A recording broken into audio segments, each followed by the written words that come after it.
Hi friends, welcome to my channel. இன்றைக்கி நல்ல காரசாரமாக பாஸ்தா எப்படி செய்கிறதுன்னு பார்க்கலாம். ஒரு கடாயில் ஒரு 1 லிட்ரு தண்ணி சேர்த்துட்டு தண்ணி நல்லா கொதி வந்ததுக்கப்புறமா ஒரு கைப்பிடி அளவு கல்லுப்பு, 1 டீஸ்பூன் எண்ணெய் இதை சேர்த்துட்டு நம்ம எந்த அளவுக்கு தேவையோ அந்தளவுக்கு பாஸ்தா எடுத்துக்கலாம். நான் ஒரு 1/2 கிலோ பாஸ்தா எடுத்திருக்கேன்.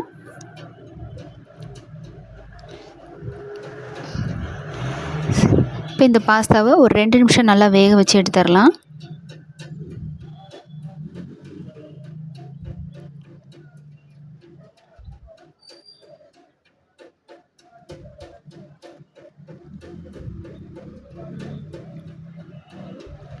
பாருங்கள், பாஸ்தா இந்த அளவுக்கு வெந்ததுக்கப்புறமா நம்ம பாஸ்தா தண்ணியெலாம் வடிகட்டிடலாம். தண்ணியை வடிகட்டிட்டு ஒரு பச்சை தண்ணியை அது மேலே நல்லா ஊற்றி விட்டுறலாம். அப்போ தான் ஒன்றோட ஒன்று ஒட்டாமல் இருக்கும்.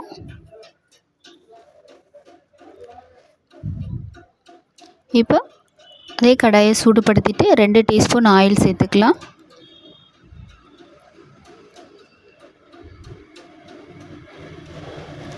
கடுகு 1 டீஸ்பூன், கருவேப்பிலை கொஞ்சமாக. கடுகு நல்லா பொரிஞ்சதுக்கப்புறமா 1 டீஸ்பூன் அளவுக்கு இஞ்சி பூண்டு 1-2 தட்டிட்டு சேர்த்துக்கலாம். சேர்த்துட்டு இதை நல்லா லைட்டாக ப்ரௌனாக வர வரைக்கும் நல்லா வறுத்து விட்டுறலாம்.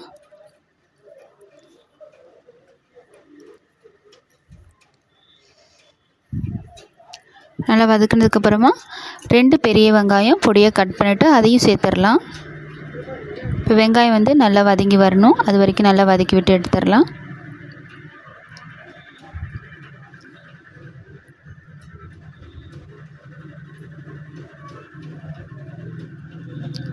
வெங்காயம் நல்லா வதங்கிடுச்சு. இந்த டைமில் 1/2 டீஸ்பூன் கரம் மசாலா, 1/2 டீஸ்பூன் குழம்பு மிளகாய்த்தூள், 1/4 டீஸ்பூன் மஞ்சத்தூள், 1/2 டீஸ்பூன் காஷ்மீர் மிளகாய்த்தூள் இதை சேர்த்துட்டு ஒரு 2 நிமிஷம் நல்லா பரட்டி விட்டுடலாம்.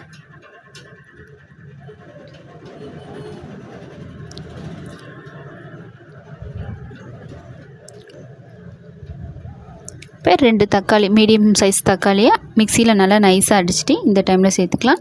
இப்போ மிக்ஸி ஜாரு லைட்டாக அலம்பிட்டு அந்த தண்ணியும் சேர்த்துடலாம்.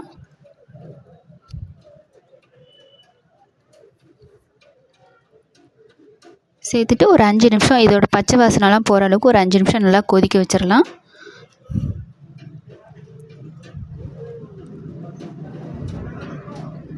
இந்த டைமில் தேவையான அளவு உப்பு சேர்த்துக்கலாம்.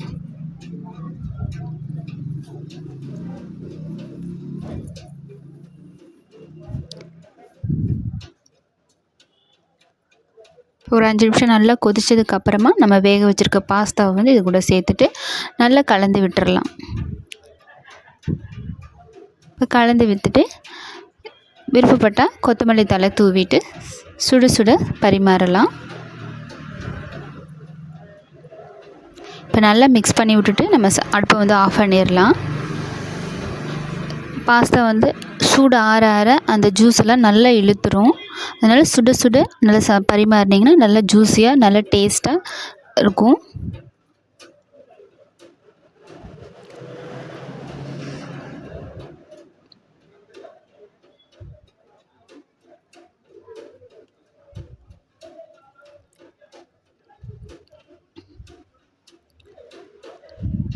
அவ்வளோதான் ஃப்ரெண்ட்ஸ், ஸ்டவ்வை ஆஃப் பண்ணிடலாம். அவ்வளோதான், நம்ம சர்வ் பண்ணலாம். நல்ல காரசாரமான பாஸ்தா ரெடி.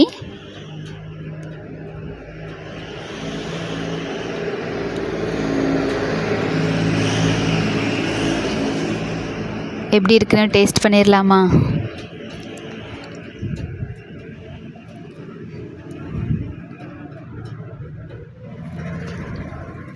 டேஸ்ட் ரொம்ப சூப்பராக இருக்குது. நீங்களும் வீட்டில் ட்ரை பண்ணி பார்த்துட்டு எப்படி இருக்குது அப்படிங்கிறத கமெண்ட் பண்ணுங்கள். வீடியோ பிடிச்சிருந்தா லைக் பண்ணுங்கள், ஷேர் பண்ணுங்கள். ஓகே ஃப்ரெண்ட்ஸ், தேங்க்யூ ஃபார் வாட்சிங்.